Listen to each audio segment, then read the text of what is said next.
Hi అండి, అందరికీ నమస్తే. Welcome to my channel.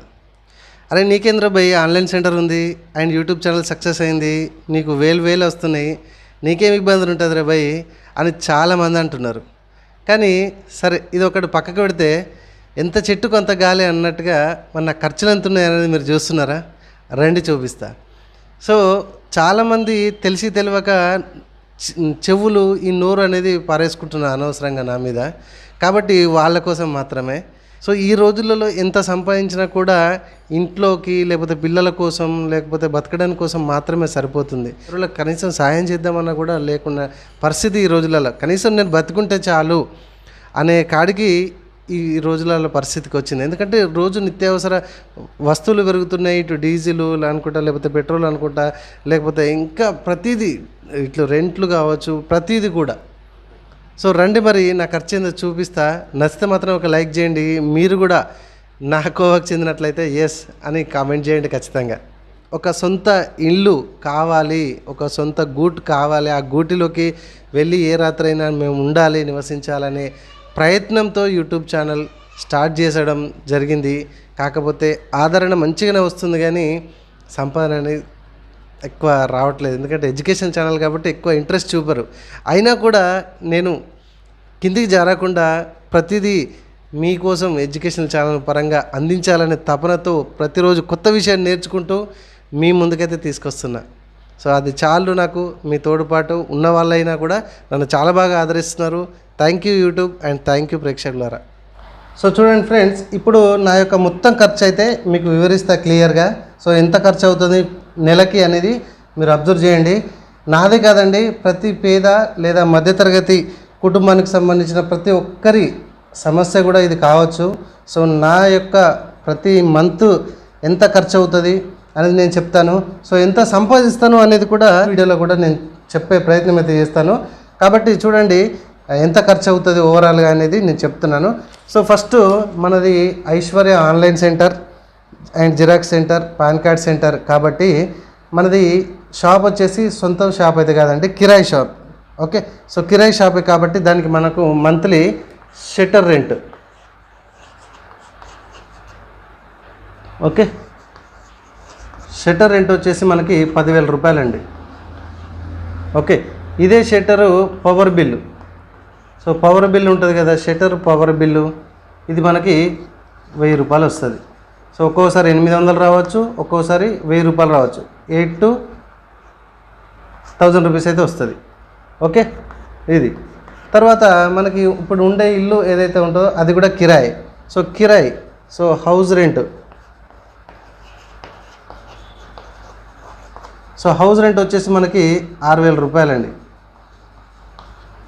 Okay, ఈ హౌస్కి సంబంధించిన పవర్ బిల్ ఉంటుంది మనకి, ఇది కూడా 800 నుంచి 1000 రూపాయలు వస్తుంది. సరే 800 ఇద్దాం.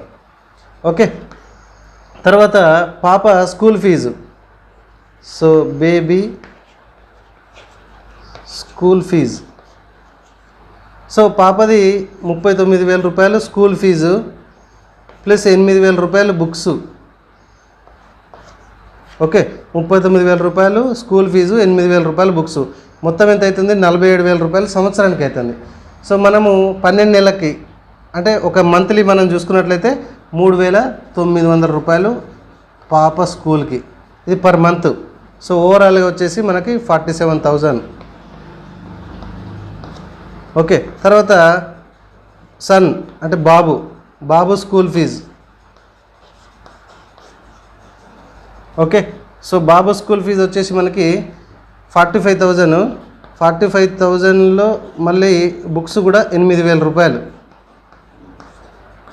మొత్తం ఎంత అవుతుందండి? 53,000 రూపాయలు. సో 53,000 రూపాయలలో మనకి మంత్లీ వచ్చేసి 4,000 4,400 చిల్లర పడుతుంది. మనకైతే 4,400 రూపాయలు వేసుకున్నా. ఓకే, నేను ఇక్కడ రాసుకుని ఆల్రెడీ మొత్తం నీట్గా రాసుకొని మీకు చెప్తున్నా. తర్వాత మనకి డిష్ బిల్ అండి. ఓకే, సో డిష్ బిల్ వచ్చేసి మనకి 350 రూపాయలు. 350 రూపాయలు డిష్ బిల్ అన్నమాట. సో తర్వాత వచ్చేసి మొబైల్ రీఛార్జ్. ఇద్దరికి. మొబైల్ రీఛార్జ్ వచ్చేసి మనకి నెలకి 700 రూపాయలు ఇద్దరికి. తర్వాత వైఫై. సో షాప్లో నాకు వైఫై ఉంటుంది కదండి, సో వైఫై రీఛార్జ్. సో ఇది నాకు మంత్లీ 1000 రూపాయలు ఉంటుందండి. Okay. And shop maintenance, shop ఉంటుంది కదా, సో షాప్లో మెయింటెనెన్స్, ఆ రిపేర్లు ప్రతి మంత్ ఉంటుందండి, ఖచ్చితంగా ఉంటుంది. సో షాప్ మెయింటెనెన్స్ వచ్చేసి మనకి 2000 రూపాయలు ఉంటుంది, ఖచ్చితంగా ఉంటుందండి, ఏదో కిరాయి అవుతూనే ఉంటుంది. తర్వాత డైలీ నేను పాలు తెప్పిస్తా, స్వచ్ఛమైన బర్రె పాలు. సో మిల్క్, సో పిల్లల కోసం, so family, so for family, పిల్లల కోసం ఫర్ ఫ్యామిలీ డైలీ 100 రూపాయలు లీటర్ స్వచ్ఛమైనవి అండి. సో ఇవి నాకు 3000 రూపాయలు ఇది ఖర్చు అవుతుంది మంత్లీ. అండ్ రైస్ బ్యాగ్ అండి. Okay,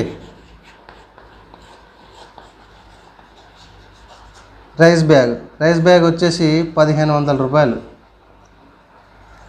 okay. తర్వాత మనకి మంత్లీ వచ్చేసి చికెన్ అని, నాన్ వెజ్ అని, మటన్ అని అంటూ ఉంటాం కదా, సో దీనిలోనే అన్నీ ఆల్కహాల్ మొత్తం లెక్క. సో ఇది వచ్చేసి మనకి ఒక 1500 వేసుకుందాం, ఎక్కువ అవసరం లేదు. ఓకే, 1500 రూపాయలు. సో ఇక్కడికి టోటల్ చేద్దాం. అండ్ ఇంకా ఉంది, డోంట్ స్కిప్ చేయకండి. సో ఇక్కడి వరకు ఉన్నది. తర్వాత నిత్యావసర వస్తువులు. ఓకే,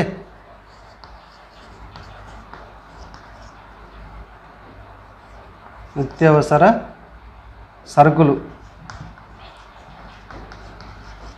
సో మనకి 5000 రూపాయలు మంత్లీ పడతాయి, ఖచ్చితంగా పడతాయండి.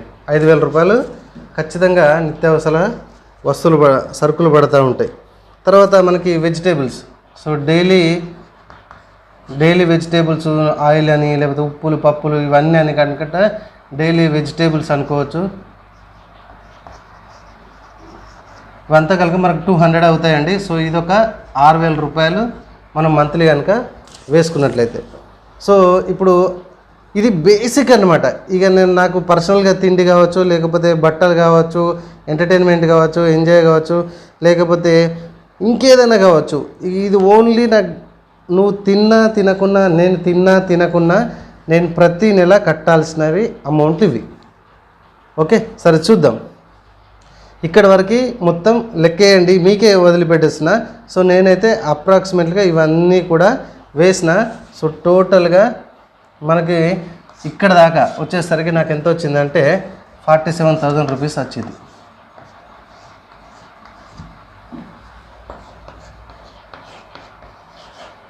Total expenditure.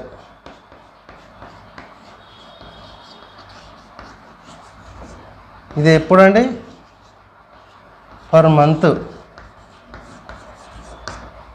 ఒక నెలకే ఇది, ఒక నెలకే నాకు 47,000 రూపీస్ ఖర్చు అయితే అవుతుంది.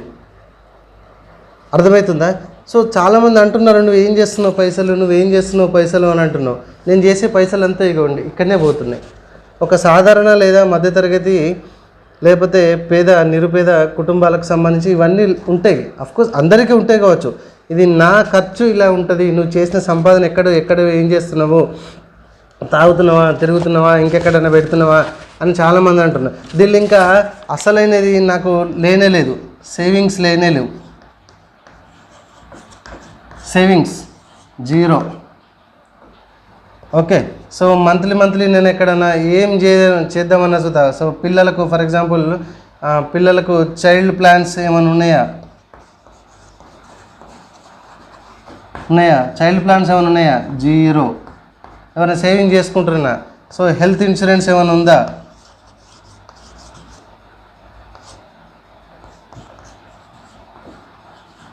Health insurance 0. ఇక నేను ఏం చేయాలండి? ఇవి ఏడికెళ్ళి కట్టాలి నేను ఇవన్నీ. సో నాకు ఇక్కడి నుంచి ఇక్కడ వరకు నాకు 47,000 రూపీస్ అవుతూనే ఉన్నాయి. సో టోటల్గా కావాలంటే మీరు రాసుకోండి. నేను ఎక్కడికి వెళ్ళి చెప్పండి, ఎక్కడికి వెళ్ళి సేవింగ్ చేయాలి? చాలామంది అంటున్నారు నీకేంద్ర భయ్ అంటున్నారు. నీ దగ్గర పైసలు ఉన్నాయి, నీ దగ్గర పైసలు ఉన్నాయని చాలామంది అంటున్నారు. ఇప్పుడు చెప్పండి నీకేంది పైసలు బాగున్నాయి, వానికేంది షాప్ ఉంది, వానికేంది యూట్యూబ్ ఛానల్ ఉన్నది అని అంటున్నారు. యూట్యూబ్ ఛానల్ ఉంటే ఎంత వస్తాయండి? ఎంత వస్తాయి చెప్పండి. దానికి సంబంధించిన కూడా వీడియో నేను చేస్తా. ఒక సొంత ఇల్లు కోసం నేను యూట్యూబ్ ఛానల్ స్టార్ట్ చేసిన. వాస్తవానికి ఏమైనా సేవింగ్స్ చేసుకొని కనీసం గవర్నమెంట్ ఏమైనా ఇల్లు ఇస్తుంది కావచ్చు అని చూసిన, కనీసం అట్లా గవర్నమెంట్ ఇల్లు అయిపోతే యూట్యూబ్ ఛానల్ వెనకేసుకొని నేను ఈ సొంత ఇల్లు లేకపోతే జాగను కొనుక్కొని కట్టుకుందాం అనుకున్నా. కానీ నా భార్య ఆపరేషన్ చేయబట్టి ఆ ఉన్న జాగలో లేకపోతే బంగారం అంతా అమ్ముకొని కథం తన హెల్త్కే పెట్టేసుకున్నా. ఇప్పుడు చెప్పండి నా సంపాదన ఎంత, నా ఖర్చు ఎంత అనేది? ఏముంది? ఏం లేదు. ఆడికాడికి తినడం, బతకడం, పడుకోవడం అంతే. ఇదే డైలీ సంపాదన గురించి తర్వాత నేను చెప్తా. 100% మీకు ఎంత సంపాదన వస్తుంది ఏంటి అనేది చెప్తా. ఓకే, అది నెక్స్ట్ వీడియోలో చెప్తా. ఇప్పటికే చాలా లేట్ అయిపోయింది. సో ఇది కూడా మీ ఖర్చు లాగానే అని మీకు అనిపిస్తే మాత్రం అవునని కామెంట్ చేయండి. Thank you very much. ఈ 47,000 రూపాయలు ఇక్కడ మీకు ప్రత్యక్షంగా చూపెట్టిన. ఇంకా దీనిలో వేరే ఖర్చులు వస్తే అక్కడ 50,000 కంటే ఎక్కువనే అయిపోతుంది. అవునా కదా ఫిగర్? ఇంక ఇది డైలీ నువ్వు తినకుండా కట్టేటటువంటి ఖర్చు మంత్లీ నీకు డైలీ తీసుకురావాల్సిందే, మంత్లీ కట్టాల్సిందే. ఇంకేమైనా దీళ్ళు ఉన్నాయా? నా బట్టలు బొంత భోషానం ఇంకేమైనా నేను పెట్టుకుంటానా? పెట్రోల్ అని లేకపోతే తిరగడం అని ఇంకేమైనా నేను పెట్టుకుంటానా? పెట్రోల్ పెట్టాలా, బండి మెయింటెనెన్స్ పెట్టాలా? దిల్లా పెట్టినా లేదు. ఆలోచించండి ఒక్కసారి. వీడు అంత సంపాదిస్తున్నాడు, వీడు ఇంత సంపాదిస్తున్నాడు, వాడికింది వీనికింది అని అన్నప్పుడు ఒక్కసారి ఆలోచించండి. ఎదుటోని మీదికి మాట్లాడడం కాదు. Thank you. ఏమన్నా నొప్పి కలిగిస్తే సారీ.